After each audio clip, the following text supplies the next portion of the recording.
going to mess with all the recordings. Just mine, don't worry. Everybody okay? Comrades, thank you very much for coming out tonight. Well done for finding us if it's your first time here. Looking around the hall, I think it is the first time for many of you. Welcome to this meeting. It's not a happy occasion that brings us here, but we're glad to see you here all the same.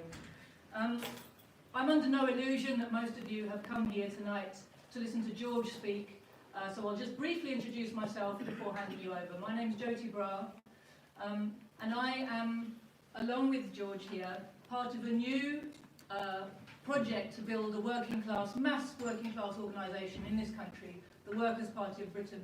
Tonight we're here under the auspices of No Gulf War, an anti-war organisation, but many of us here also are working within the Workers' Party of Britain, and I bring that to your attention because the things I want to say relate to that directly.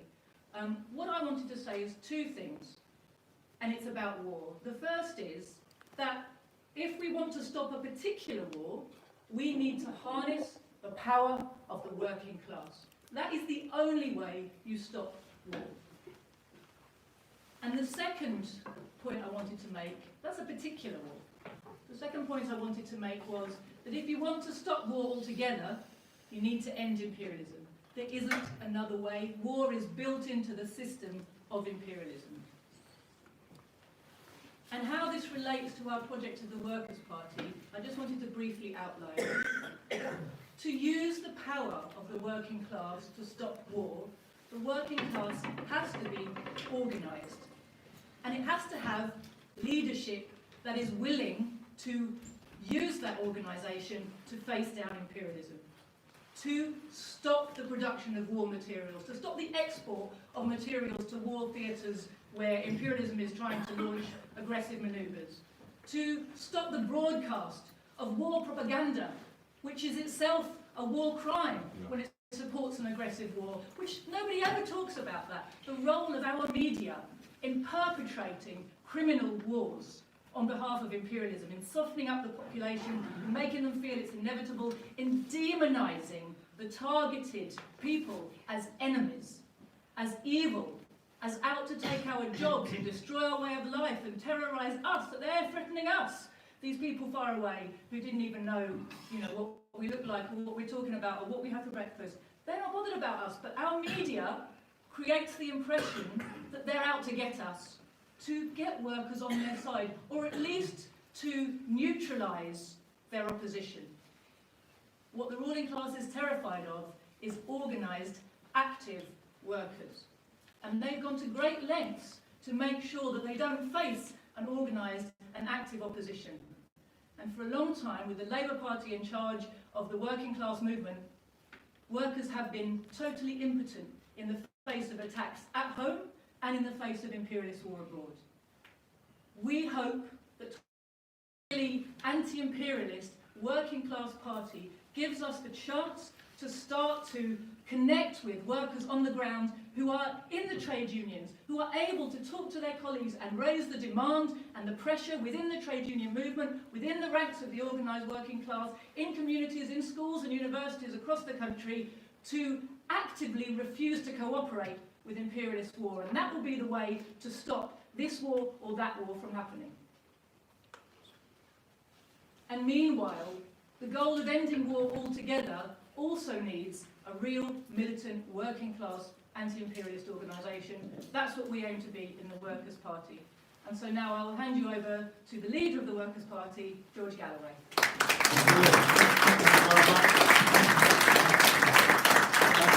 Thank you for that splendid, stirring introduction. Thank you to the communists whose hall this is and who have kindly given it over to nogulfwar.org, which is the organisation which has organised this meeting, which has filled up now. It'll be standing room only after this. And to the many people, many thousands of people that will be watching this live on the live stream, and subsequent viewers of the recording which we're also making. One of our characteristics is that we're modern, and we know that whilst there's always going to be a role for the printed word, that it must be accompanied by a certain savvy in the broadcast world. Some of you may know, I was talking earlier before we began, that my own Sunday night show, the mother of all talk shows, on 7 till 10 on Sunday evenings, has this week broken the 1 million viewership audience. 1 million people watched last week's show, which was given over to this issue almost entirely. And I expect another very large audience this Sunday. We are not dependent, unless we choose to be, on the so-called mainstream media, which, when you look at their numbers, they're dwarfed by the audience figure I just gave you a moment or two ago. More people watch my show on a Sunday night than watch Channel 4 News. 5 times as many watch my show on a Sunday as watch Sophie Ridge's Sofa show on Sky News on a Sunday. 5 times more than Andrew Marr on the BBC, and so on. So we need to shake ourselves from the erroneous perception that they are the mainstream media and we can never do anything about them. We have to make our own media, and we have to make our own networks. Otherwise, we will always be at a phenomenal disadvantage, and without any need to be so. This is about a particular war, but Jyoti is absolutely correct to say that you cannot approach this particular war in isolation, neither in isolation from events in the region over the last now almost 20 years, nor from the broader picture that she paints of the recourse to imperialist war and aggression and war by other means, endless economic sanctions and so on. And I'll come on to these issues. But on the proximate cause of this crisis and of this meeting, the situation in Iran, I want to take you back a little bit. It's not that far. If you were an Iranian of 70 years old, I know there's nobody in this room 70 years old, but there's one or two not that far from it. If you were an Iranian of 70 years old, here's what you've lived through. You lived through the overthrow of your sovereign, democratically elected government of Dr. Mossadegh, who committed the cardinal crime of nationalizing the oil industry in Iran. Long before there were any mullahs, long before there were any ayatollahs, long before Ayatollah Khomeini or Soleimani, the general, long before all of that, when Iran was a broadly secular country. There were many religious people in it, but its outlook was secular. Its government was center-left, no more than that, roughly speaking, in tune with the Attlee government of that age, who also nationalized many national assets. You, if you're old enough, would have seen a carefully calibrated, well-financed, and extremely violent coup organized by Britain and the United States to overthrow your government and to reinstall the Shah of Shahs, the King of Kings, the most brutal, cruel, vindictive, small-minded of all the tyrants in the Middle East, and there's a lot of competition for that title. In a sea of dictatorships and tyranny, the tyranny of the Shah took the biscuit. the Savak torture machine of the Shah, the secret services of the Shah, were hundreds of thousands strong. The army, absolutely committed to the absolute monarchy of the Shah, numbered more than 1 million soldiers.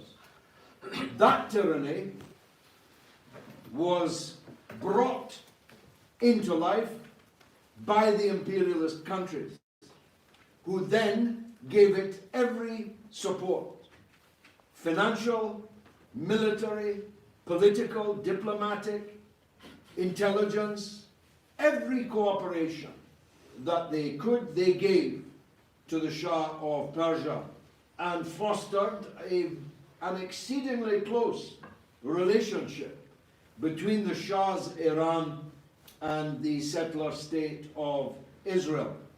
They were the twins, or the bookends, of a strategy to keep the Arab world in between them.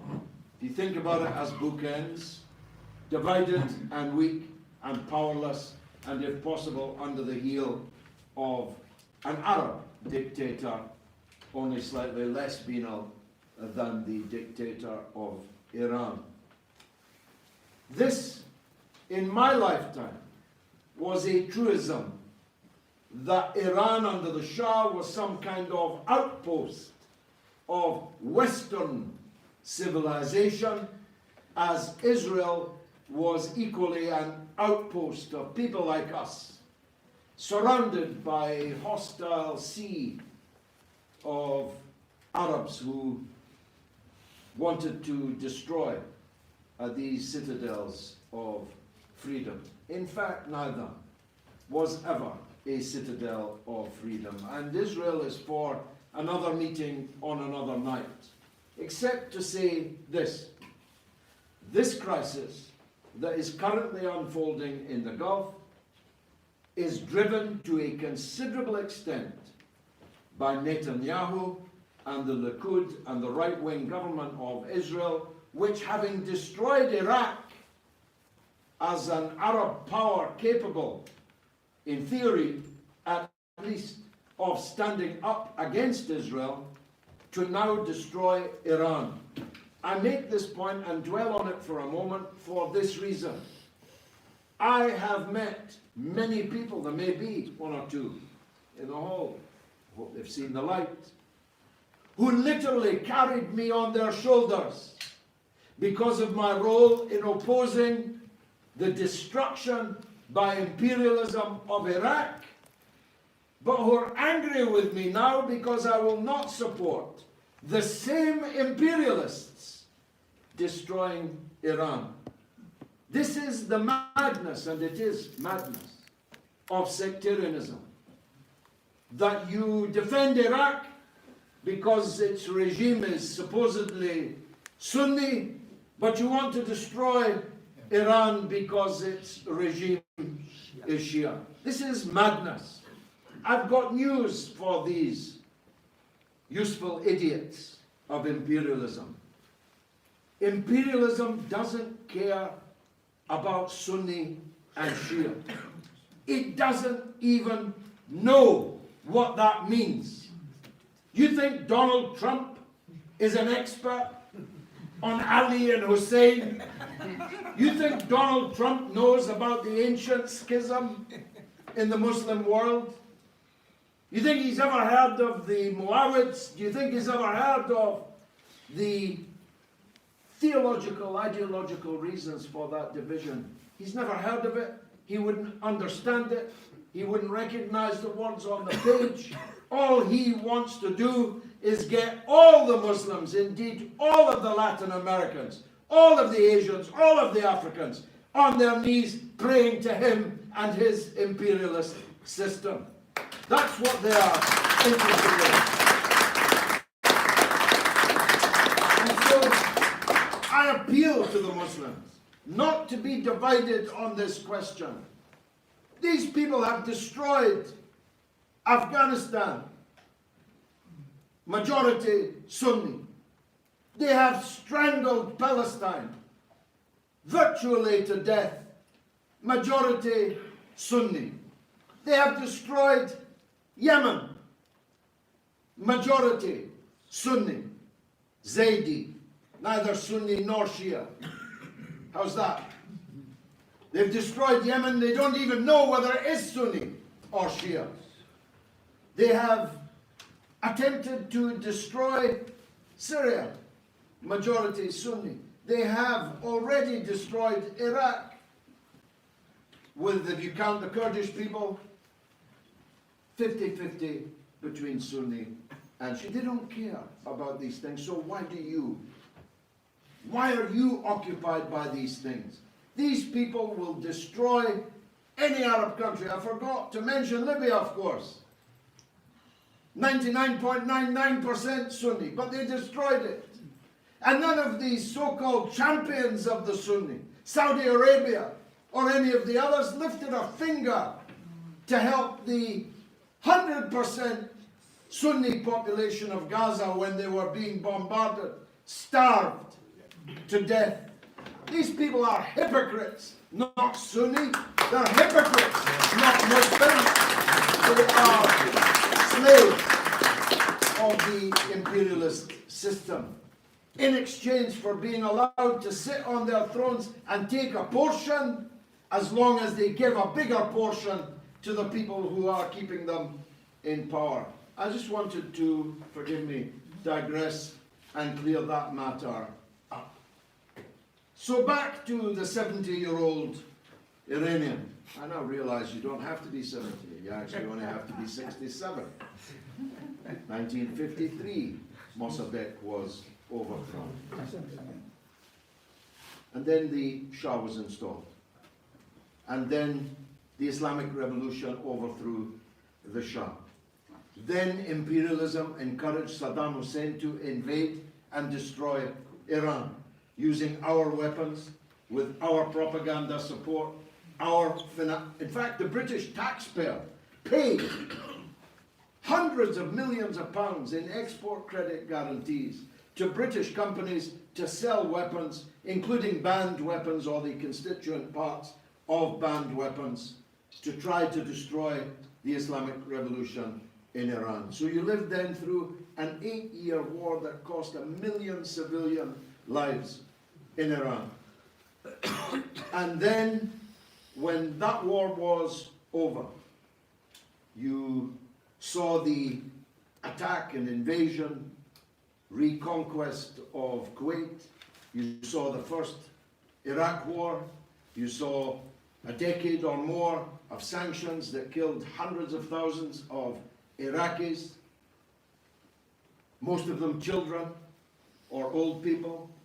And then you saw a second Iraq war, and then you saw the chaos and confusion that reigns now on Iran's border. Now, I opposed the Iraq war, as I would oppose an imperialist invasion even of Saudi Arabia. Let me be candid with you. Because no good can come from the former colonial powers returning to the scene of their former crimes to bomb people into democracy, to starve them into democracy. Quite apart from the moral repugnance that one should feel about that, it never, ever works. Tell me a place where it worked. These imperialist crimes are characterized, all of them, by one thing. They have all been catastrophic failures. Look at Libya as a case in point, if you don't believe me. I was not a supporter of the previous governance of Libya, for reasons we can discuss another time, but it took considerable genius to turn Libya, a small population of now 8 million people, with an ocean of oil and gas under their feet and in their waters, into a place where they're actually selling black people as slaves in a marketplace. And the television cameras have often been there. to turn Libya into a country that had one government, into a country that has 3 prime ministers and 4 parliaments. Don't ask me how that works. There are 4 parliaments, 3 prime ministers. There are umpteen armies. That period may now be coming to an end, but the long agony of the Libyan people proves, doesn't it, that we are ruled not by James Bonds, but by Austin Powers.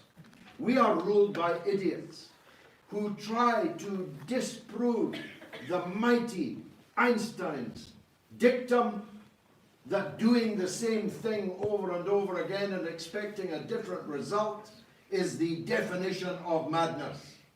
But that is exactly what they have done and are doing. However, with Iran, they have made an even bigger mistake than they did with these other countries I have mentioned. Because as Iran proved just a few days ago, it's not a punch bag. It has no intention of so being. It's not broken backed. It has a military. It has missiles. It has dedicated and skilled scientists working on their own. They're not buying most of the weaponry they have. They're making it. They're even reverse engineering American weapons that were sold to the Shah. This is a country of 80 million people. In other words, considerably bigger than us. Half of its people are under the age of 30. They are highly educated people. And the ones under 30, of course, have lived all of their lives under the current political dispensation. Unlike Iraq, where a rag bag of powerful opposition figures was congregated in London and Washington and elsewhere, Iran is united in this confrontation. The foreign minister of the Shah himself, I saw his interview a day or two ago, in which he mourned the death, the killing of Soleimani, and predicted that the Iranian people all over the world would come together against American aggression. That's why Donald Trump has stood down. He said in that scarcely literate, decipherable statement that he made a couple of days ago, short of breath and mispronouncing names and people and places, he said the Iranians have stood down. But actually it's Donald Trump that has stood down. He promised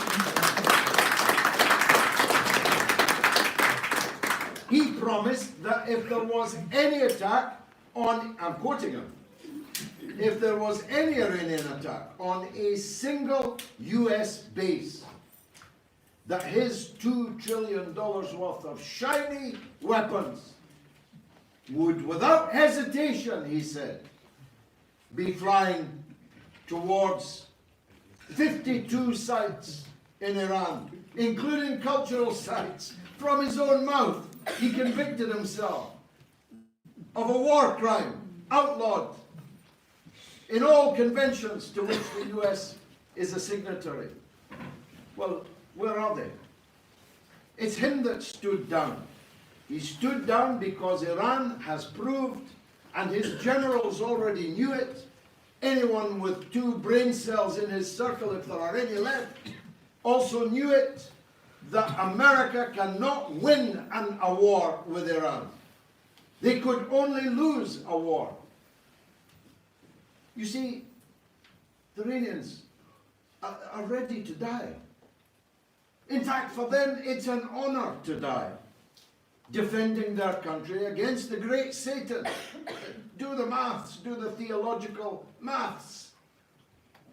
What could be more of a ticket to heaven than to die defending your own land, your own resources, your own families against the United States of America, personified in this ugly.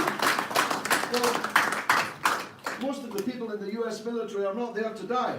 A lot of them have died, and many more will die if this crisis is not resolved politically and diplomatically. But they didn't join up to die. They joined up because they were conscripted by economic hardship, by racism, by marginalization. They're recruited in car parks, in down market malls. They're recruited amongst people that would like to be a basketball player or a trombone player, and who are offered musical scholarships, sports scholarships, education that they cannot afford in civilian life in the United States. That's who's in the US military. They didn't sign up to die invading and occupying a country of 80 million people that will fight them tooth and nail until their last breath. That's why Donald Trump has stood down. Now, we must be grateful, of course, that the immediate crisis has abated. But it's not over. Today, this day, the United States officially informed the sovereign government of Iraq, which they set up. Do you remember the handshake between Bush and Blair? Democracy has finally been won in Iraq. The United States informed the sovereign elected government of Iraq today, we're not leaving. Well, I've got news for the United States Armed Forces. You bloody well will be leaving. Believe me, you will be leaving Iraq. And it would be better to leave in good order. It would be better to leave by agreement than to run out of Iraq like you ran out of Vietnam under the fire of the people of Southeast Asia. It would be far better to accept the sovereign rights of the Iraqi people that you should leave their land. Far from leaving, they're bombing. They bombed another popular mobilization committee post camp this very day. But the people of Iraq are numbered in their tens of millions. And the United States forces are very few by comparison. The Americans cannot subdue the Taliban in Afghanistan with rope sandals and old muskets from the war with the Soviet Union in the 1980s. The United States cannot prevail in that war in Afghanistan. How can they prevail in Iraq, where tens of millions of people are demanding that they should leave? And leave they will, but not before much more blood, the blood of the occupier and the blood of the Iraqi people, which has been shed in oceans by this whole crisis from the beginning. In 2003, we warned them that if they invaded and occupied Iraq, they would open the gates of hell. And so they did. And we are still living in the reverberations of that maniacal decision. Some of you heard me say before, it's worth repeating, in my last ever conversation with Tony Blair, I hope to have another one in The Hague. He's a traitor. In my extant last conversation with Blair, I told him, Tony Blair is a traitor. if you invade Traitor to Iraq, country. the fall of Baghdad will not be the beginning of the end, merely the end of the beginning. If you invade Iraq, though there are no Al-Qaeda in Iraq now, there will be 100,000 Al-Qaeda in Iraq by the time you and Bush have finished. Little did I know that that 100,000 was a great underestimation, and that Al-Qaeda was not the worst that we could imagine. That ISIS and the alphabet soup of fanatic sectarian extremism would be much bigger and much broader even than Al-Qaeda. And I told him that if you invade Iraq, the Iraqis will fight you with their teeth if necessary until they have driven you from their land. And I added that that's what we would do, Tony, isn't it? If the Nazis had come here, any self-respecting British person would have fought them with their hands if they could, with their lips if they couldn't, and with their heart if even lips were impossible. That's what any self-respecting people do when foreigners come with guns and tanks and aeroplanes and missiles to occupy their country and steal their wealth. You think the Iraqis are stupid? The Iraqis drew up the first law books when we were still painting our faces blue and living in the forests. You think the Iraqis don't know why the US is there? They know very well that the US is there to steal their things, which is the best definition still of imperialism. In George Orwell's famous first novel, Burmese Days, speaking eponymously as Jim Florey, the colonial official, Florey is chatting up a young woman, and he's talking about imperialism, and she asks, "What's imperialism?" And he answers, "It's going to other people's countries, killing them and stealing their things." That's the best definition of imperialism. Yet, despite all the tomes that have been written on it, well, the Iranian people are exactly the same. They may or they may not like the political system that they have. As a matter of fact, all the available evidence is that most of them do like it, despite the efforts of the propagandists to demonstrate otherwise. But whether they do or whether they don't, they know that the United States is not interested in them because it wants to give them the right to vote for the Liberal Democrats. They know that it's interested in them so it can steal their things. And so, while it is important, vitally important, that we fight this latest eruption, that we demand our government not join it, although the signs are not good on that front. Dominic Raab, the speaking clock that we have as Foreign Secretary, has begun to chime almost identically to what's being said in Washington. So much for taking back control. The Conservatives wanted Brexit to take back control, they said, but they just want to transfer control from Brussels to Washington. We supported Brexit because we demand Britain should be an independent sovereign country with its own foreign policy as well as other things.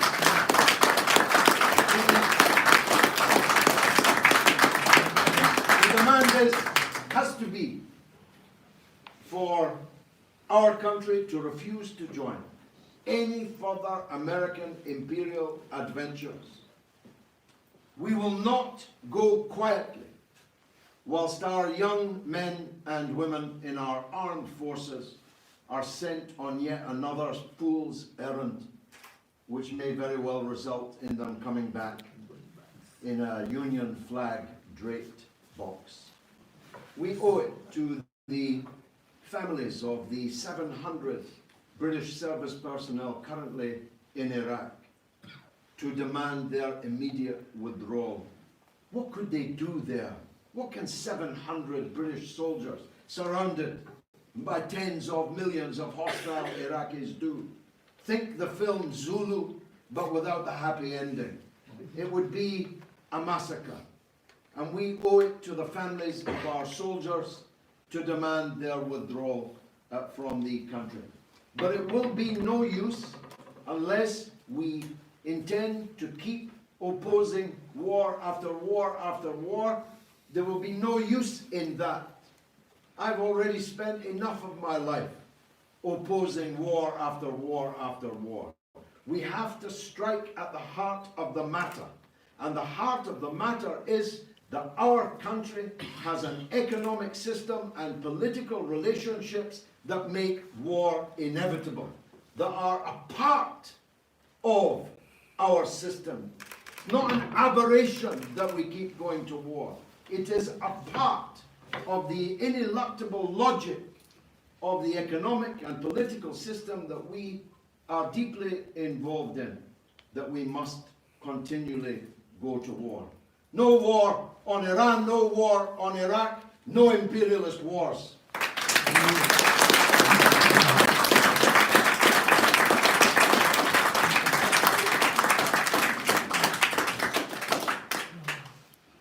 Thank you very much for that, George. A very rousing and comprehensive. Sorry, someone's signalling to me. You want me to stand up? Thank you very much for that, George. Really, I want to open it up to the floor now, so I am going to stay seated. It's a slightly more informal part of the meeting, maybe. I'm not going to stand up every time I call someone to speak, but we want to hear from you. So if you raise your hands, I'll do my best to call people in the order that I see them. Thanks. Don't be shy. Okay, lady over there and a gentleman in the front. Is that me? Yes. If people could stand up when they speak, that would help, because it is hard to see. It's an observation and a question. I think it's extremely important to remember that the idea of martyrdom for one's motherland or whatever is not an exclusively Muslim thing, which is, and this is something that's kind of promulgated by the right-wing media, the idea that these people are all maniacs or blow themselves up. And exactly what you said, if we'd been invaded by fascists, then I would very much hope that we'd all do our best to defeat them. My question really is about sectarianism and about the state of the left at the moment.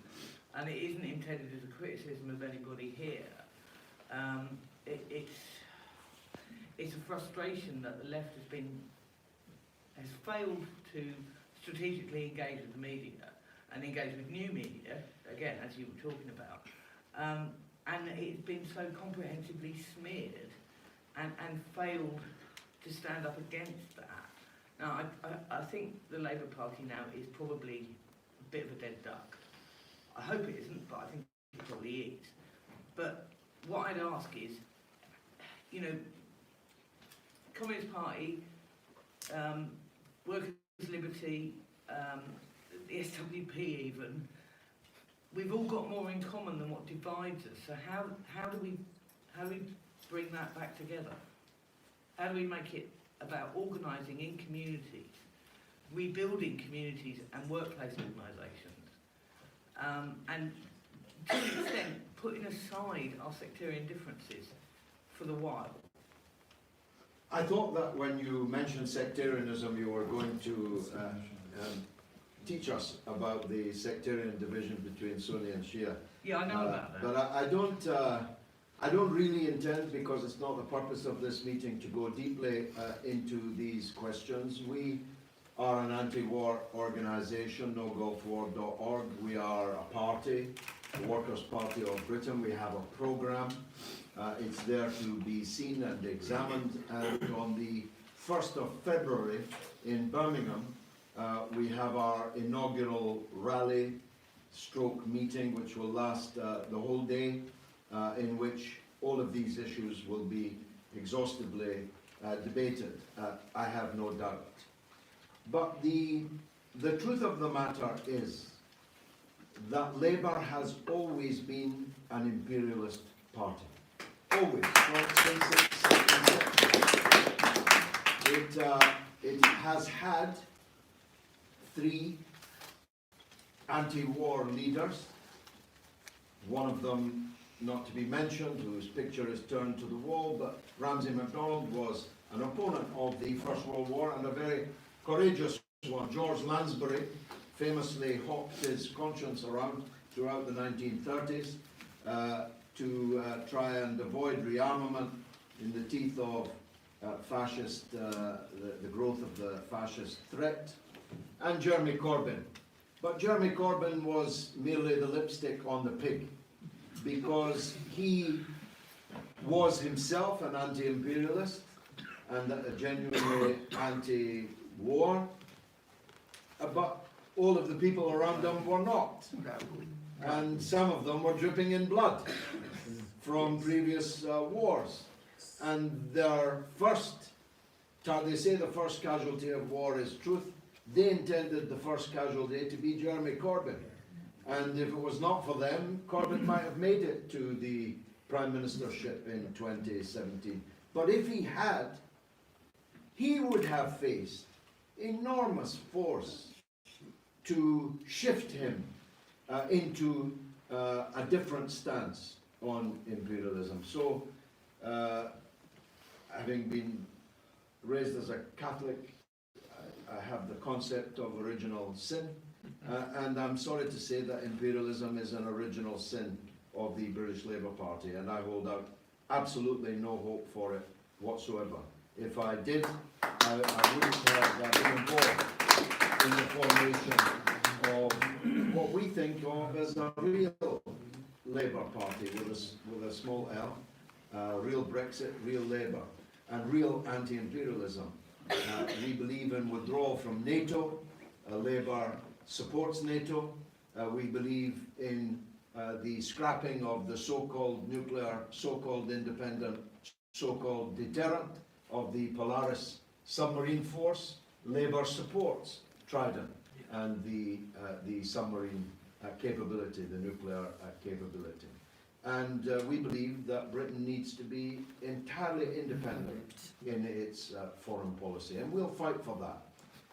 As to your statement that we have more in common than we have against, the string of Trotskyite organizations that you mentioned. No, I know, but you mentioned a number of Trotskyite organizations, and you said that we have more in common than not.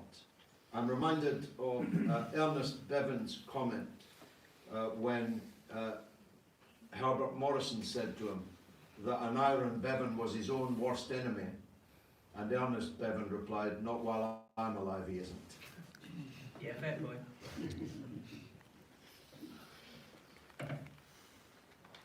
Hi. Yes, sir. It's about the United Nations job. Have they not failed so far in keeping the peace internationally and played in the hands of the Western powers, imperialist powers all along? So could it be should it not be modified, amended, or another United Nations in Africa, Asia, be created as a competitor for world peace? Yeah, for those at the back, shall I repeat it, Jyoti? The gentleman asked about the role of the United Nations. Haven't they failed, become a tool of Western powers? And shouldn't, therefore, the United Nations be changed or a different United Nations created? First, I made the metaphor about the lipstick on the pig earlier, but you have to allow me to do it again. The United Nations is the lipstick on the pig of the international system. Yes. The big powers pretend to be interested in the United Nations as long as the United Nations goes along with them.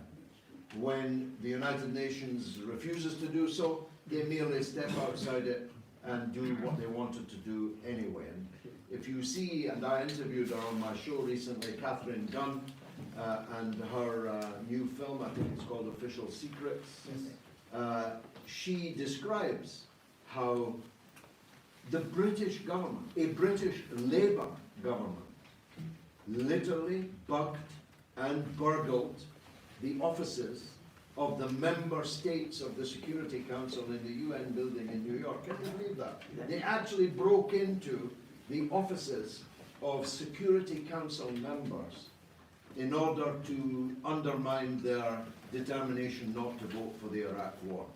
So I believe that there is no possibility of reform of the United Nations for the simple reason that it would require the Security Council to vote to reform the United Nations, and those that don't want it to reform have all got a veto. So, by definition, it can never be any better than it is, and therefore, we do need a new international organization. and Russia and China should establish it. We have the farce of the Iranian foreign minister being refused a visa to go to the United Nations to talk to the international community, as they call it, about the dangers of war for the world in the Gulf. But he can't do that because Donald Trump refused him a visa. Now, when this happened to Yasser Arafat in the 1980s, the United Nations then decided to hold the session in Geneva.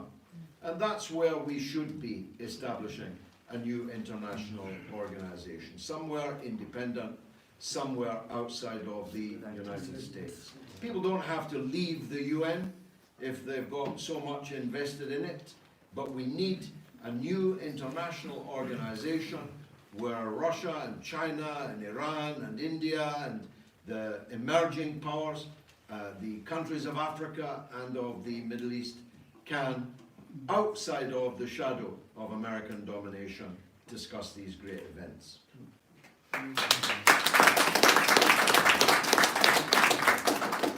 Well, Jacob and then Sammy. It's just a question about elections, really. I mean, you were very successful with Respect in East London, then you had another victory. I'm just thinking, in terms of the Workers' Party, how do you bridge the divide between workers who are very sympathetic to the idea of anti-imperialism and other workers who may be influenced by patriotic and even nationalist ideas and may initially be put off by the idea of anti-imperialism and supporting people who are resisting imperialism in the Middle East? Well, we are patriotic. We love our country and we love its people. And we celebrate its achievements and condemn its crimes. We are and hope to be the embodiment of the British people. We are not some foreign entity. We are not, a branch of something in Moscow or a branch of something in Beijing or in Tripoli. Or we are the Workers' Party of Britain. Neither are we pacifists. I want to make that clear, perhaps I ought to have earlier. We believe that there are just wars. The Second World War was one of those. We should have fought fascism in Spain in 1936, and if we had, we might not have had to fight the Second World War. If I'd been alive, I'd have been in Spain and certainly in the Second World War. So our message to working people is that we are not pacifists. We don't want to scrap Trident so we can abolish Britain's defences. We're in favour of defences, good, proper defences, but the emphasis on the word defence, not offence. We are determined to defend our country, defend our people, defend its legitimate interests. Stress the word legitimate. But the situation has changed completely in Britain since the 12th of December last year. Now the heartlands of the Labour Party, as they always described them, have been lost. I interviewed a man yesterday, a very powerful man, you'll see him shortly on Sputnik, a great spoken artist, who told me about a meeting he did in Blyth. Now, Blyth, for those of you who don't know, is a Northumbrian pit village.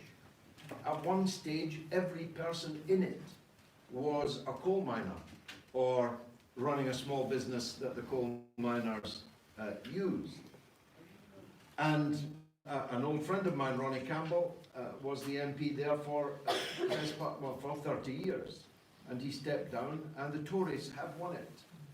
And this man I interviewed told me about the 23rd of December, i.e. 2 weeks after the general election, 2 days before Christmas.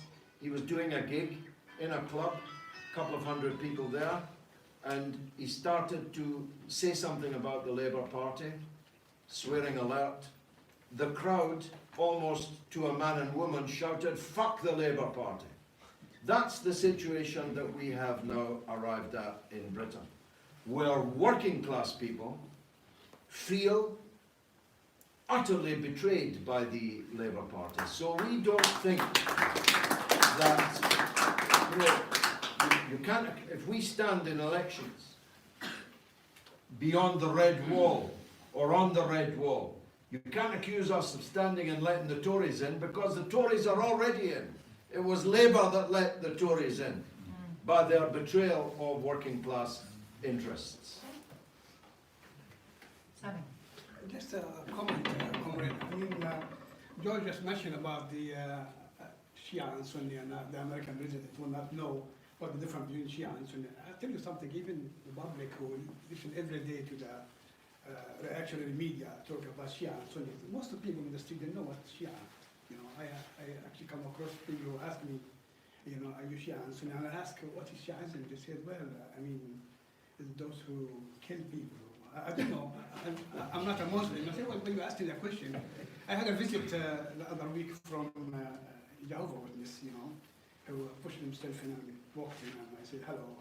And he asked me first a question, are you Shia and Sunni? I said, what is Shia? You know, because the Shia are the 12 groups. They have to do a PhD to know what Shia is. It is not about listening to BBC. You got to have a really PhD in that to understand what the Shia and Sunni are. Until 1979, there's nothing called Shia and Sunni. Till 2003 in Iraq, we know that most of the families mixed. Wife is a Shia, husband is Sunni. We never heard of this before 1979. Until, and under the Shah was the Shia, the Arab dictators used to pray for the Shah, used to go and kiss his feet. You know, the area, the so-called Persian Gulf, it was accepted by all the Arab dictators, Persian Gulf. After Khomeini took over in 1979, became an Arabian Gulf, you know, and the media was changing, and it's thousands of books, 1979, thousands of books, I can actually give you a name, the title of books was published about how often the Shia and Sunnis. Till 1979, we never heard of a thing called Shiaism at all. So the reactionary imperialist media started actually banging on the Shia Sunni, and we are in the public repeating actually, like parrots, Shiaism. I asked this guy who was carrying his Bible and he visited homes, and he said that, well, the reason I'm asking you because the grandson of the Prophet Hussein and Hassan was killed. Where is Muhammad that time? He asked me. I said, I assume he was in heaven. He said, well, did he ask God to save his grandchildren? I said, well, he did ask God. And he said, what God said? I said, well, God started crying. He said, God crying? I said, yes. What he said to him, I said, well, he said to him, Muhammad, you want you to save your grandchildren? I couldn't even save my own son. You know? And he said, oh, sorry, we must go now, we have to go. So what I'm trying to say, George, is not to tell your story. This term of Shia Sunni exists after 1979. Exactly. You know, there's thousands of books published in Saudi Arabia, Yeah, that's right. made by the Saudis. Free books was given in the street here in Birmingham about Shia and Sunni. There's no such thing called Shia and Sunni. They exist because they want to divide, as George said, divide the Arab world and in creating infighting. The Muslim requirements, two things, is to believe that one God and Muhammad the last messenger. And how you break? Iranian are not Arabs. Well, it doesn't matter. Well, it doesn't matter. You have Eastern European, Bosnia is a Muslim. Yeah? You don't need to be an Arab to be a Muslim. You don't need to be a white to be a Muslim. You need to be a black to be a Muslim. The Muslim world, if you look at the Hajj, if you walk in the Hajj and look, you see black, white, short, fat, Japanese, Chinese Muslim, the Japanese Muslim. So you don't need to be an Arab to be a Muslim. What I'm trying to say is that not who is an Arab. I'm trying to say that the division we're creating now is in order to control the Middle East, the Arab world, and they created infighting. That's the whole purpose of Shia and Sunni. They don't give a damn if you are Shia and Sunni. As George said, in Gaza, 100% Sunnis, you know, 100%. Well, they're slaughtering the Palestinians every day. But that's Sunnis. Six countries not allowed to enter the United States. 6 Muslim countries. They're Sunnis. None of them Shia. In his list, American president, he actually banned 6 countries. 6 Muslim countries not allowed to enter the United States. That's Sunnis. So this is just obviously a game, a political game, to create an fighting in the Middle East in order to suck our blood and our oil. That's the whole idea. Thank you, Thank Sam. I have, there was a gentleman in the middle here somewhere. Can you everyone put it up? The gentleman here, gentleman at the back, and Jeep. Can you show your hands clearly? Anybody else who was wanting to speak? You wanted to come up? You wanted to come? Okay. Hi, Mr. George. Because I'm from Iraq, I've been a long time outside Iraq. I'm so close to all these news, families still there. As far as what happened between Iran and America, do you believe now America know the power of Iran? Do you believe they think they're going to stop trying to throw the governments? Or that's it? What do you think? Well, the president just said that Tucker Carlson on Fox News has persuaded him that he has been going down the wrong road. So who needs the CIA, who needs the Secretary of State for this and that? You just need to watch Tucker Carlson. And as it happens, on the principle that even a stop clock is right twice a day, Tucker Carlson is right. And he appears to have persuaded President Trump that regime change in Iran will not be achieved by the current policy direction. What I think Iran will now do, having symbolically really responded to the assassination of General Soleimani, will allow events to take their course, and I've just hinted at one of those. Namely that the United States will be driven out of Iraq by popular uprising, by millions of people finally on the streets driving them out, but before we reach that stage, by military attacks, by resistance in Iraq, will make the presence of the Americans untenable. It has already begun to happen in Syria. I don't know if you know, but on the night of the Iranian retaliation, the Americans, in a very big hurry, closed down one of their bases and ran out of the country. And those attacks will be stepped up. So I don't expect any American forces still to be in Syria by the end of 2020. Because the Iranian policy now is to clear the Americans out of the region. And there are plenty of people in all the countries in the region who want to see that happening. Of course, the process will not be even, it will not be pleasant, and innocent people and servicemen and so on will lose their lives needlessly, but it will end that way. Most people watching this already know that I have been correctly predicting events in this region for a very long time, and so listen to me when I say the Americans will be driven out of the Middle East, and that will be Soleimani's great revenge. On the, I was just going to respond to something that my comrade Sami said about parrots. Isn't it astounding that a week ago virtually no parliamentarian, no journalist, no broadcaster, and no member of the public had ever heard of General Qasem Soleimani. Yeah. In 1 week, we have Jeremy Corbyn being pinned against a wall by Sky News because he would not declare that Soleimani was a terrorist. How could he be a terrorist? He's the man that's killing the terrorists. He's the military leader that played as big a role as any single individual ever did of killing Al-Qaeda and ISIS. He was a general. He was a diplomat on a diplomatic passport, on a commercial flight, who openly went through passport control, who was on official business, who was murdered in cold blood by an actual terrorist called Donald Trump of the United States of America. That is, by the way, what Jeremy Corbyn should have said, but didn't say. But there's not many good things about getting older, but one of them is that I have lived through now so many of these new Hitlers that erupt in the media, and like 1984, Orwell's 1984, you're supposed to have 5 minutes of hate about them.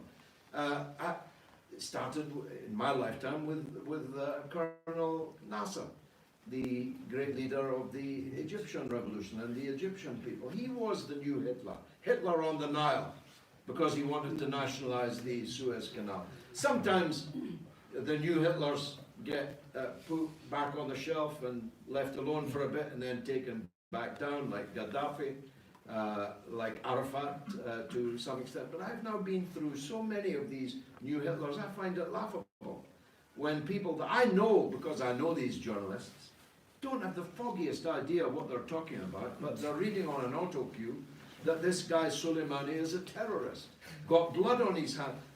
Dominic Raab said he had British blood on his hands. Which British blood has he got on his hands? They said he killed thousands of Americans. Yes. Which thousands of Americans? The Americans that have died in the occupation of Iraq were almost all killed by Sunni resistance factions.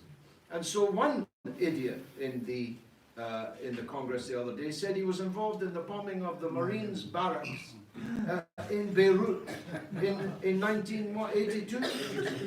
He was 21 years old or something in 1982. He was still at the university. But you know, this unhinged, mobile, highly mobile hatred of foreigners. My column for RT, it should be out now, is this week focused on the remarks that Trump made that Iran was the enemy of the civilized world. Now, leave aside the idea that Donald Trump represents any kind of civilization. I don't think any man ever in the history of the United States has had a lower cultural level than Donald J. Trump. The idea that he is civilized and the Iranians are barbarians, which is the dichotomy he sought to make, is so absurd. He keeps saying Iran never won a war, but they had an empire that stretched all the way to Greece.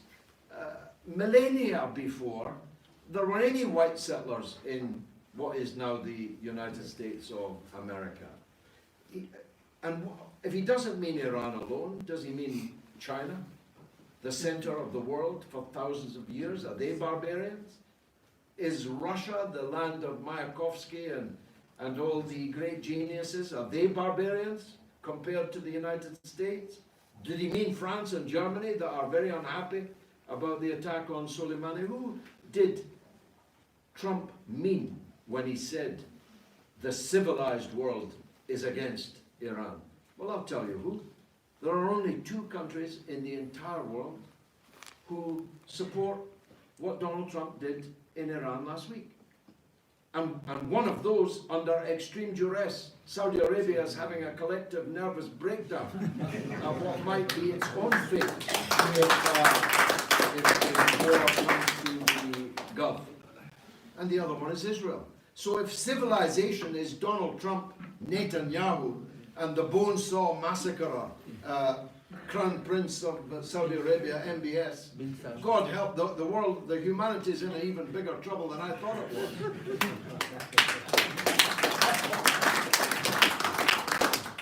I'm going to call the gentleman at the back next, but just before I do, I wanted to come back in, George, if I may, Sure, of course. on a point that you made there about this way that we have allowed the imperialist media, that's what they are, not the mainstream media, but they are the imperialist media. They're controlled by the imperialist ruling class and they parrot a certain narrative. And we've allowed them to dominate our minds to the point where we unthinkingly parrot endlessly things that they tell us. And I'll give you a small example. My daughter is 12.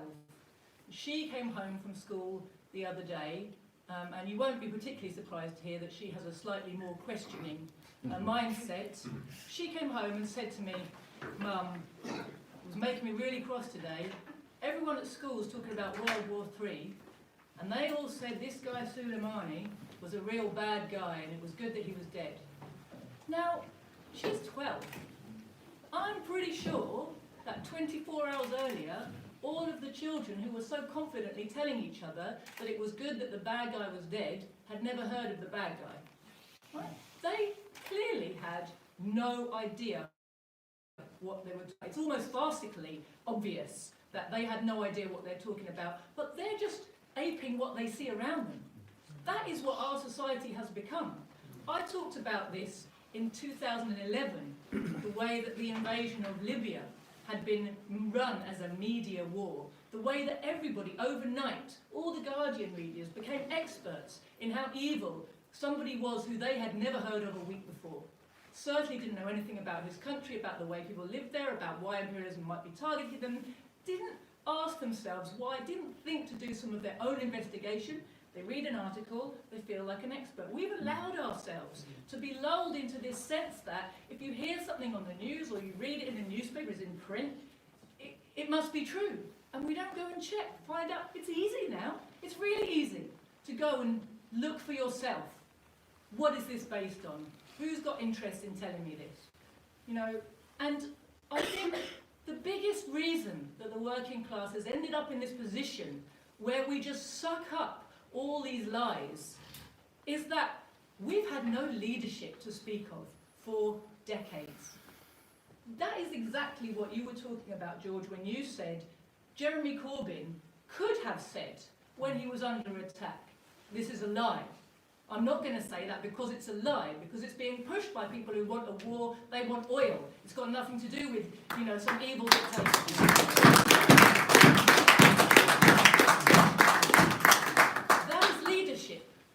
If we have our own media, George was talking about, we're starting to have our own media now, but we have to recognise it's our media, we have to spread awareness of it, we have to tune into it, listen to it, hear the truth from people who want to tell us the truth, who are on our side in this class war. Stop listening to our class enemies when they fill our heads with lies to sell their wars, which not only kill people abroad, but impoverish us at home. These wars are part of, they're the other boot of imperialism that stands here also. And austerity is the other boot of the wars abroad.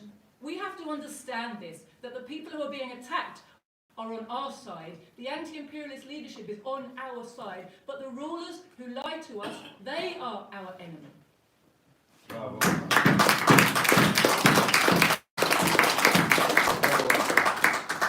A gentleman at the back. The gentleman mentioned about the Shia-Sunni split. I just like to say that in Iraq, there was never a Shia-Sunni conflict in the 900 years of Iraq. Exactly. Never. It began when the Americans invaded, and when they invaded, suddenly the Sunnis are blowing up Shia mosques, and the Shia are blowing up Sunni mosques. At the same time the Americans invaded. There's a story of two SAS men who were captured by the Iraqi police, and there's a big roar like, oh my God, the Iraqi police have captured our brave SAS men. And the Iraqi police said, we've captured these guys because they got wigs and Arabic clothing, and they're going around shooting up mosques. This entire Shia conflict in Iraq, at least, was created by the Americans. Just like you know. Well, very well judged intervention. There are theological differences, of course. There are real differences, and there are people who wish to exacerbate them, just as there are extreme Protestants who wanted to march down my street playing orange songs in Glasgow. They used to stop at my door actually and spend quite a lot of time getting me out of bed. But they're not representative of the majority of people of the Protestant faith, any more than the sectarian extremists that do exist on both sides. But the immediate need for these people and these ideas came with the invasion. And in my film about Tony Blair, The Killings of Tony Blair, which is on London Live, by the way, in a week or so, if you haven't seen it, you can watch it on the television. It was a matter of deliberate occupation policy. to divide the Iraqis so that their occupation could continue. And that included provocations and agents provocateurs and actual killing and explosions, which the occupation forces were deeply involved in. And it's no surprise, if you read Graham Greene's masterpiece, The Quiet American, much of the story is built around terrorist atrocities carried out by the Americans in Vietnam to blame on the Viet Cong, Viet Minh that were their enemies. They literally committed terrorist atrocities in Vietnam to blame on one side or the other, to set everyone at each other's throats. We've all found this in our own lives, haven't we? We've all known dynamics where somebody is picking on somebody, and the dynamic is that you've got to keep everybody divided. And in politics, it's even more deadly than that. Thank you, George. There's a gentleman here in the second row. Yeah, I mean, I think George has answered the question already, but I mean, if you can just tell us in your own words, George. I mean, why did they murder the general? I mean, Well, my first impression was that they wanted Iran to retaliate, and then that would be an all-out war against Iran. But that doesn't seem to be happening. No. Well, I think the first thing that has to be said is that the murder of General Soleimani, who is a hero, by the way, we have to be clear about this. Soleimani is not a terrorist, he's a war hero. A war hero against ISIS and Al-Qaeda, the kind of people that if they came in here now would remove all of our heads. That's the kind of people he was fighting on our behalf, while our government, was supporting the beheaders and the heart-eaters and the fanatics that would have, the black flags of ISIS may well have flown over Damascus and Baghdad if it wasn't for Soleimani's leadership. That counts as a hero to me. He'll always be a war hero to me. Now, the act of killing him was canvassed as far back as George W. Bush. Even George W. Bush was not stupid enough to agree to killing Soleimani. Now that speaks volumes to me. Bush took one look at this option and said, nah, that'll cause far too much trouble. Obama was offered the same option, and he also turned it down. Even Trump was offered this option back in June when Iran shot down an American drone in Iranian airspace, if you recall, just before the brief tanker war. And Trump turned it down. This time, he accepted it. And Pompeo, who'd been pushing for it for months, was surprised that Trump agreed to it. More fool Trump, especially as all it appears to have taken is tuning into Tucker Carlson on Fox News to set him right. If only he'd watched Tucker Carlson the week before, we might not have reached this situation now. Could I just see again a show of hands who wanted to speak? There's a few people who wanted to speak again. Yeah, I'm going to take Ranjit. Thanks, George, thank you so much for coming and putting on this meeting. Jyoti, great to be here with all of you. What is really refreshing to see is actually what public opinion is, as opposed to what we're told public opinion is. I think you mentioned already the role the media has to play. I'm not going to recapitulate everything you've said about imperialism. I think that's the key to understanding this, as so many conflicts in Iraq. I don't think there's anything natural about the fact that there are 8 billionaires in the world who own between them as much financial wealth and have as much power, more power, than half the planet's population, 3.5, 4 billion people. It's the economic system that perpetuates that dictates most big decisions in our lives, from which schools are being shut down around us, which schools are good and bad, whether or not I can get my operation in a timely fashion on the NHS, and whether or not we're fighting certain wars here or there. Who is our enemy? Who is our friend? What is a democracy and what isn't? Because of course it's not just Muslims, it's not just the Middle East. America is a global superpower that has abrogated itself the right to have an army which doesn't just have 1, 2, 3, 4 divisions, divides itself up according to the continents of the world. And it declares itself the right to patrol every coast, police every continent, accrue to itself the benefit of every resource, of every scrap of labour on the planet, because it's working people that produce all value. There's nothing natural that all of this wealth ends up in such a tiny number of hands, and that's really what we're fighting. But when it comes to this current conflict, it's really refreshing to see that actually when you say the emperor is wearing no clothes, when you say you don't agree with the war, when you think it's unjust, you're not alone. It's in fact a majority opinion. So it's wonderful that you can call a meeting and get a large number of people here to come and share that opinion, to declare our solidarity really with the people of Iran who are under this totally unjust, illegal, pressure. Not just in terms of this horrible assassination of someone who George, I think, quite rightly characterizes as a war hero, but the whole sanctions that Iran finds itself under, the whole illegal way that US unilaterally pulled out of a deal which had been brokered in order to actually stop those sanctions. Mass sanctions are a weapon of mass destruction. They were used against Iraq to devastating effect. I still remember very clearly Madeleine Albright, after years of these damaging sanctions, were killing literally hundreds of thousands, perhaps 500,000 Iraqi children.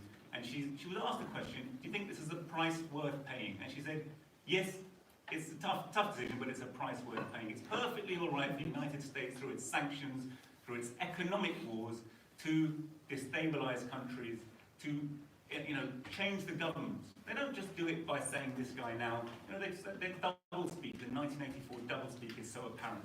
And that's apparent in all their regime changes. But if you want a really flagrant example, Venezuela is very close to the United States. They talk about democracy. There's mass overwhelming mandate, Nicolas Maduro. He's someone who wants to nationalize and continue to nationalize the wealth of that country and give it to the people. So they actually turn up and appoint someone who has never even run for presidential election and say, this is the real president of your country, Juan Guaido. This is what we're dealing with. So, George, I want to support everything you said, Jyoti. Thank you so much for chairing the meeting. I think it's a fantastic event. I hope everyone here will get involved and try and build this as a movement, as an organisation, because it's so desperately clear, that the BBC's got a mantra. It never admits that it's lying. It always talks about objectivity, it always talks about truth, it always talks about impartiality, but it's a very joined up and sophisticated war propaganda that makes me feel, when I listen to it, I'm so isolated, I'm all alone. It's just not the case. That's one of their great assets. I think the more we come together, build alternative media platforms, I think, George, your show, Mother of All Talk Shows, has been a revelation to me as I've started to watch it more and more and more, with fantastic interviews, fantastic information, a really excellent policy, clearly bringing a platform, bringing lots of people together, with an understanding that the world doesn't have to be this way. That actually working people do have power to change things. And I just want to thank you for holding this meeting, and thank everyone for coming.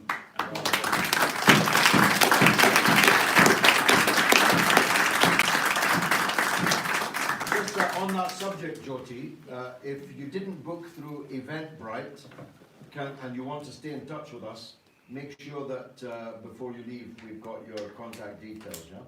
Good. Have we got sheets at the back end to collect information? And have we got bowls for a collection?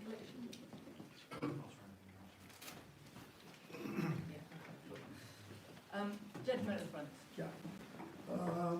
Talking about the economic aspect, if the euro petroleum, the dollar, petroleum sold in dollars only, if that was replaced by other strong currencies or an alternative currency, which the Kuala Lumpur summit was planning to create a dinar, if the petrol and gas is sold internationally on 3 or 4 different currencies, won't the American monopoly break and then they will not be able to apply any sanctions which would probably have the same effect. Well, here's another prediction. I like predictions. The hegemony of the dollar will not survive this decade. That by the end of this decade, vast economies will not be paid in dollars. And they include the obvious, Russia and China, but they will also, I think, include India. They'll include substantial parts of Africa, because the dollar hegemony is one of the principal soft power weapons in the US armory. And if one country takes it upon itself to break from it, that country can be broken. But if Russia and China lead an exit march out of dollarization, then it can be achieved. And it's already happening. Russia and China are substantially trading with each other in their own currencies. Iran is trading with China, partly by barter, but partly also in Chinese currency. These phenomena can only grow. And in conjunction with and it's the same issue, the dollar pricing of oil is one very big part of this story. But another is the United States control through SWIFT and other international transfers of the money transfer business. Any one of us here now, let's hope not, could have our accounts closed by the banks this evening. And I've been involved when I was at Press TV. Press TV had £500,000 in the bank, and the boss showed me one night a cheque from the National Westminster Bank for £500,000. The bank manager just gave him a cheque, said, "There's all your money, your account is closed." And so this power to control through Visa and SWIFT transactions and so on, to control money transfer in the world also has to be broken. I want to see Russia starting its own Visa, its own Facebook, its own Twitter. Why should we be dependent on these tools of imperial power? And other countries too, but I've actually asked the Russians at a high level to do these things, because we need to get out from under, as Ranjit just said. It doesn't have to be this way.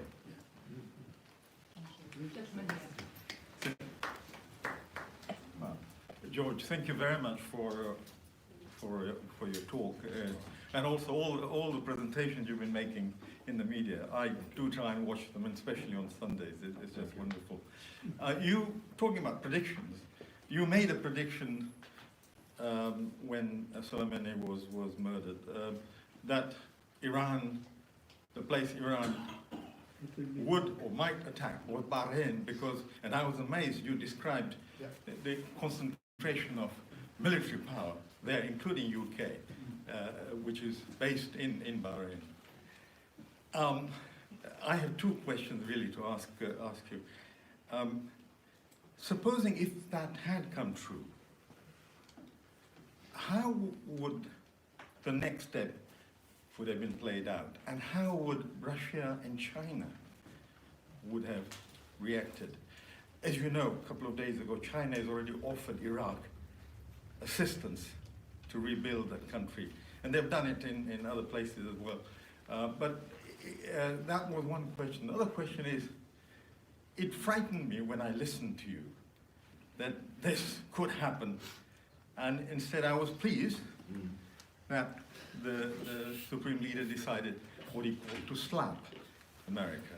But what would have happened if Bahrain was attacked, and Britain also would have been involved, and Russia? Well, it is a frightening prospect, and it nearly happened, and it might yet happen. Yeah.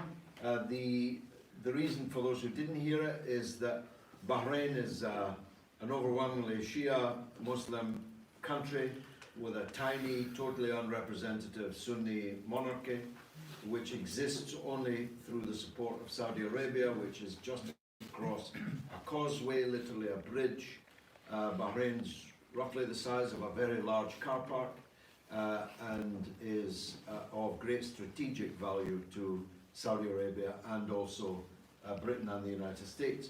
The Fifth Fleet is docked there, the US Fifth Fleet lives there, and thanks to David Cameron, we've now reopened a naval base, closed by Harold Wilson in the 1960s in his policy of withdrawal from east of Suez. Now we've got a base there. So in one place, the size of a very large car park, you have an unpopular, repressive king, an overwhelmingly hostile to the regime and to Saudi Arabia population. In fact, they used last week's events in the dead of night, like thieves in the night. They hanged two dissident Bahrainis in the midst of all this chaos. A good time to bury bad news and to murder your political opponents. This is a foul regime in Bahrain, and if you attacked it, you'd be attacking Saudi Arabia, an unrepresentative monarchy, and the US and UK naval assets in the Gulf. So from a logical point of view, it would have been a target. As it happened, the United States did not respond to Iran's response. But if they had, it's quite clear that Iran had a second plan, a plan B, a second wave of attacks. And they announced the IRGC, the Revolutionary Guard Command, told us what they were. And it was Dubai. Dubai, because the airplanes US airplanes took off, they thought to bomb Iran. In the end, they didn't bomb. But if they had bombed, Iran would have destroyed Dubai, just like that. All those towers that the barefoot have built in the sky, all these skyscrapers and Hiltons, and all of Dubai would have been destroyed at a stroke by Iranian attack. And they would have attacked the Golan Heights, which belongs to Syria but is illegally occupied by Israel. And Donald Trump has declared, as if it's his business, that the Golan Heights is no longer Syrian but is in fact Israeli. So I'm sure that Iran had extensive plans and the means of carrying them out. And if Trump had responded to the Iranian retaliation, that's what would have happened. Now, of course, it's only off the boil. It's still boiling hot. Yes. It's just been taken off the gas ring for a minute. And let's hope it stays off it, but if it doesn't, then the world is in for a very, very bumpy ride. But George, the question was, are you picking up any intelligence or feedback? No. What is the Russian position and Chinese position? Okay. If we went to the next step, Sorry, I forgot to deal with that. But first of all, I'm not picking up any intelligence, otherwise you get me arrested. This, what I'm saying, comes from a lifetime of involvement with the Arabs, 45 years of involvement, more actually now, 50 years nearly of involvement in the Arab world. So I know what I'm talking about, and I also have an interest in military affairs, so it's a matter of simple logic. No inside information. There's a difference between Russia and China.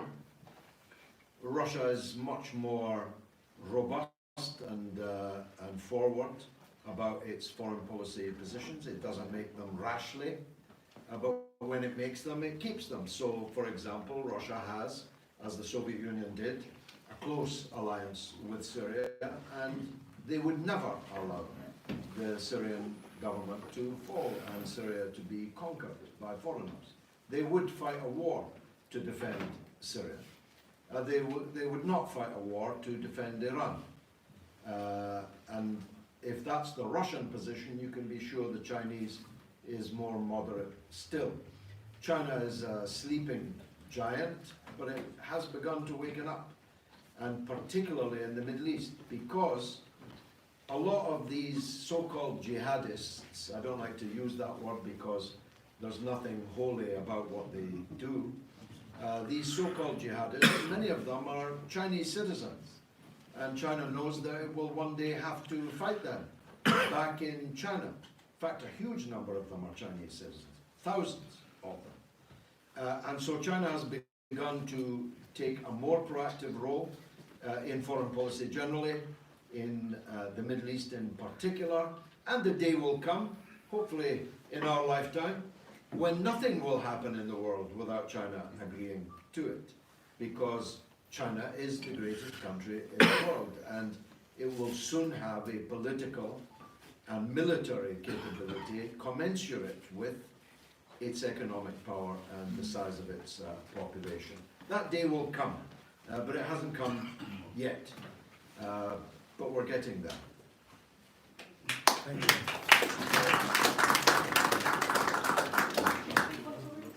You haven't spoken yet. Okay. Can I just see, is there, apart from this gentleman here, is there anyone who hasn't spoken yet?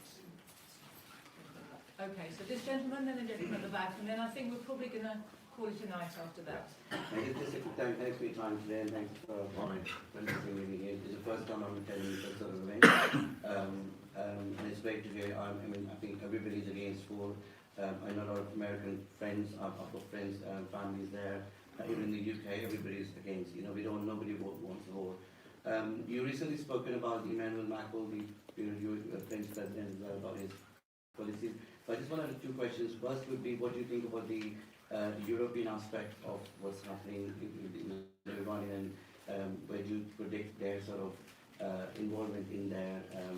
And I know British has always been, Americans, doing allies, doing everything together. So first about the European involvement, and second question is, you are doing an amazing job, and in terms of the future of your party, in terms of how we can go to the more audience around the world to prevent these sort of wars. I know your strategy is one of the things you talk about, your own media and other sort of thing.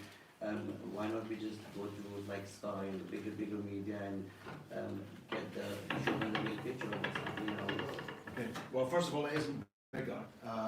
As I told you earlier, my audience is bigger than Sky's, bigger than Channel 4, bigger than The Guardian, bigger than The Independent. So I'm not going to waste time trying to convert them. I'm trying to convert the people to move from them to us. That's a much more effective way of doing it. The European position is increasingly estranged from the US, particularly Germany and France. Some of the former socialist countries in Eastern Europe are more inclined towards the US. They are client states of one kind or another, but the big powers now in the European Union, Germany and France, are extremely hostile to Donald Trump. There was a poll the other day which CNN was forced to, no, Fox was forced to show, in which European people were asked who was the biggest danger to world peace.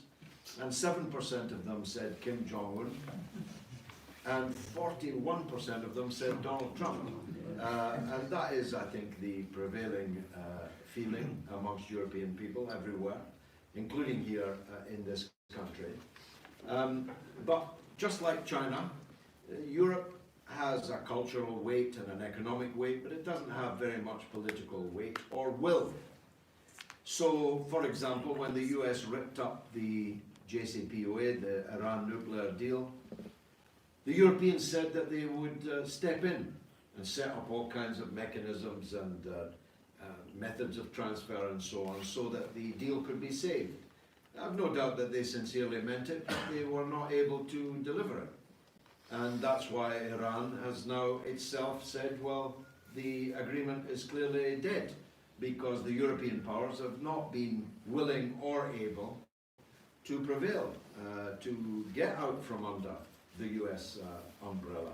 And it seems to me, although they snigger at Trump behind his back, and they get caught on video sometimes, when Trump is actually there, they are docile as puppies. He is the alpha male.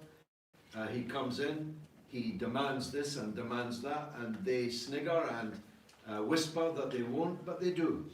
And until Europe is led by people who genuinely mean it, when they say, we will not be a satrapy of the United States. We are not Bahrain. We are ancient civilizations of some importance, and we're going to act like it, then we'll always be led by the nose by the United States. So it's going to be a long march, but the march has already begun.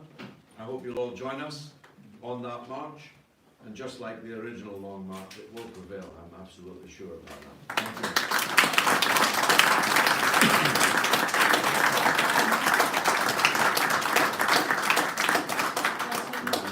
Last contribution from the floor from the gentleman at the back there. Yeah. Yeah, I was going to say, for someone who was actually only 6 weeks ago, or seven weeks ago, like before last time, that was actually in Iran, okay, to actually see what the country was like after the many months of sanctions, I could see that it was still very much an intact society. You know, it still functioned for all the certain instabilities, but I do honestly think that if there was one historical event that may possibly make the US confident to maybe attack it, and that was the invasion of Iran by Britain and the USSR in the Second World War. How is it different now? I mean, obviously you've got modern technological warfare, but what were the circumstances that allowed them to conquer, or at least, subjugate Iran then? And what's different about it now? When did they subjugate Iran? Well, I don't know if they subjugated them fully, but I know that they overthrew the government of that country, even though the Iranians declared neutrality. Sorry, I've got it. Yeah. Well, of course, we've now had 41 years of the Islamic Revolution in Iran, and the revolution is still extremely strong. As they showed in the last few days, they even have conventional military capability of a high order. Iran is the first state to bomb an American base since the Second World War. No Arab state, no other state has been able to do that. Vietnamese guerrillas obviously did, but no state did. So this is quite an achievement for the Iranians, and they're very proud of it. But quite apart from their conventional defenses, they have a mobilized people.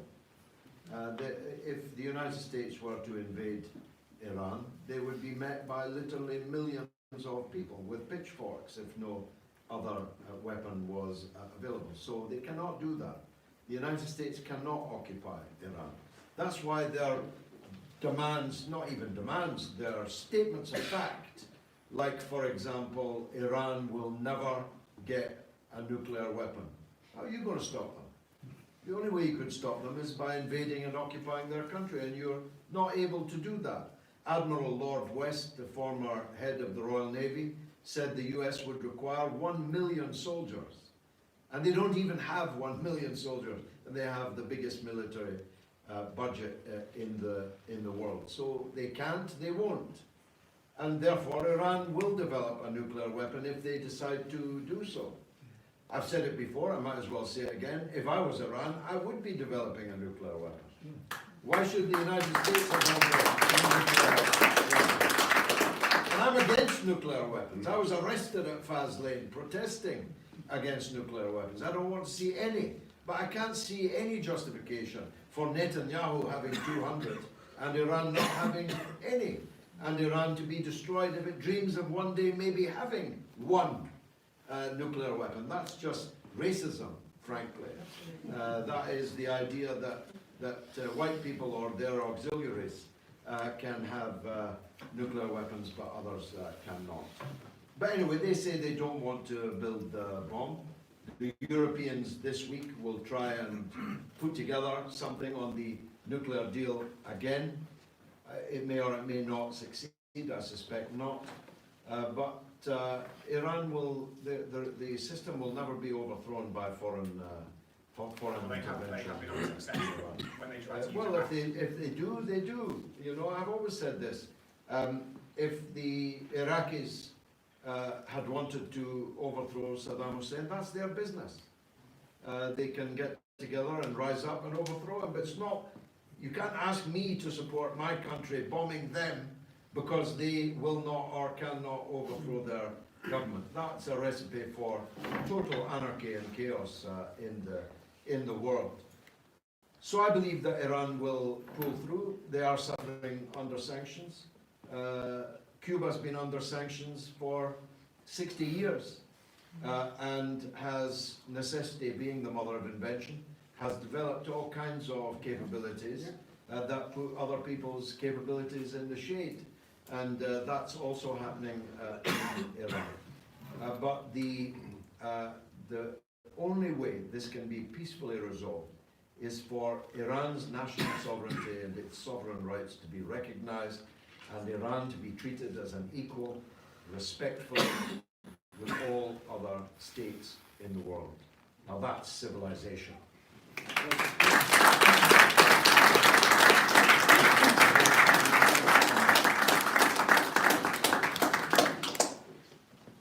I mean, I'm not invited, but there's no reason why you shouldn't go. There's a protest tomorrow outside Downing Street at 12 o'clock till 3. 12 till 3 meeting at Downing Street. George, you want to say a last word before I say something? Literally only a few. I mean, I think this has been a terrific meeting.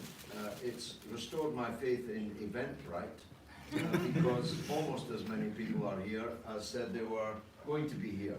And I never believed that.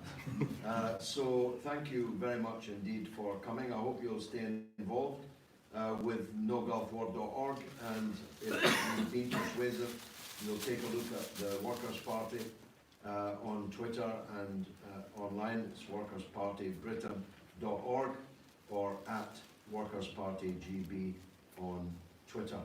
And we hope to see you again in the struggle. Thank you very much.